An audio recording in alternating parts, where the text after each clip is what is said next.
അൻവറിനോട് police കാണിച്ചത് മൃഗീയ സമീപനം. അൻവറിന്റേത് ന്യായമായ സമര രീതിയല്ല.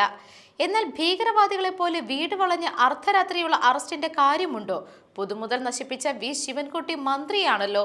എല്ലാ കാര്യത്തിലും അങ്ങനെ ചെയ്യാറില്ലല്ലോ എന്ന് പ്രതിപക്ഷത്തോട് ചെയ്യുന്ന അതേ ക്രൂരതയാണ് PV അൻവറിനോടും കാണിച്ചത് എന്ന് MM ഹസൻ മാധ്യമങ്ങളോട് പ്രതികരിച്ചു.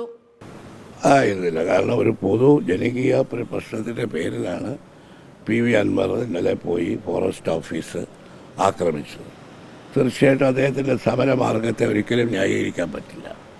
ഇതുപോലുള്ളൊരു വലിയൊരു ജനകീയ പ്രശ്നത്തിന് അദ്ദേഹത്തിന് ഇന്നലെ ഒരു അവധി ദിവസമാണ്, അദ്ദേഹത്തിന് ഒരു പ്രവൃത്തി ദിവസം തിരഞ്ഞെടുക്കാം, അവിടെയോ എവിടെയും പ്രതിഷേധിക്കാം, എന്ത് തരത്തിലുള്ള സമരവും നടത്താം. പക്ഷേ അങ്ങനെ ഒരു സമരം നടത്തിയ ഒരു MLA, അതൊരു MLA അർദ്ധരാത്രി ഭീകരവാദികളെ പോലെ വീട് വളഞ്ഞ് അറസ്റ്റ് ചെയ്യേണ്ട കാര്യമുണ്ടോ? പിണറായിയുടെ പോലീസ് എല്ലാ കാര്യത്തിലും അങ്ങനെ ചെയ്യാറില്ലല്ലോ. ഞങ്ങളോട് കാണിക്കുന്ന അതേ ക്രൂരത പ്രതിപക്ഷത്തിലെ നേതാക്കന്മാരോട്, പ്രവർത്തകരോട് പോലീസ് കാണിക്കുന്ന രാഷ്ട്രീയ പ്രതികാര നടപടിയാണ് ഈ കാര്യത്തിൽ PV അൻവർ MLAയോട് കാണിച്ചത്. PV അൻവറോട് അവർക്ക് രാഷ്ട്രീയമായ ശത്രുതയോ പ്രതികാരം ഉണ്ടാവാം. പക്ഷേ ഒരു ജനപ്രതിനിധിയെ അർദ്ധരാത്രി വീട് വളഞ്ഞ് ഭീകരവാദികളെ പോലെ അറസ്റ്റ് ചെയ്ത നടപടി തീർച്ചയായിട്ടും പ്രതിഷേധാർഹമാണ്. അതെ, അതന്നെ.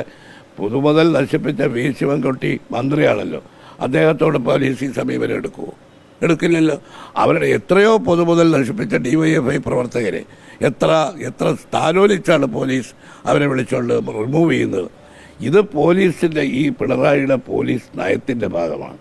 പിണറായിയുടെ പോലീസ് നയമെന്ന് പറയുന്നത് പ്രതിപക്ഷ പാർട്ടികളെ ജനകീയ സമരങ്ങളെ, നേതാക്കളെ, കൊടും ഭീകരവാദികളെ അറസ്റ്റ് ചെയ്യുന്നത് പോലെ അറസ്റ്റ് ചെയ്യുന്നതിൻ്റെ ഒരു തുടർച്ചയാണ്. നമ്മൾ രാഹുൽ മാങ്കൂട്ടത്തിലെ ഒരു സമൻസിൻ്റെ പേരിൽ അർദ്ധരാത്രി വീട്ടു വളപ്പിൽ അതിക്രമിച്ച് കയറി ഉറങ്ങിക്കിടന്ന ആളെ അവരെ അറസ്റ്റ് ചെയ്ത് കൊണ്ടുപോയില്ലേ?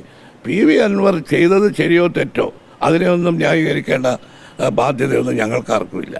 പക്ഷേ PV അൻവറിനോട് ജനപ്രതിനിധി എന്ന നിലയിൽ പോലീസ് കാണിച്ചത് അങ്ങേയറ്റത്തെ പിണറായി സർക്കാരിൻ്റെ അങ്ങേയറ്റത്തെ മൃഗീയമായ ഒരു സമീപനമാണ്.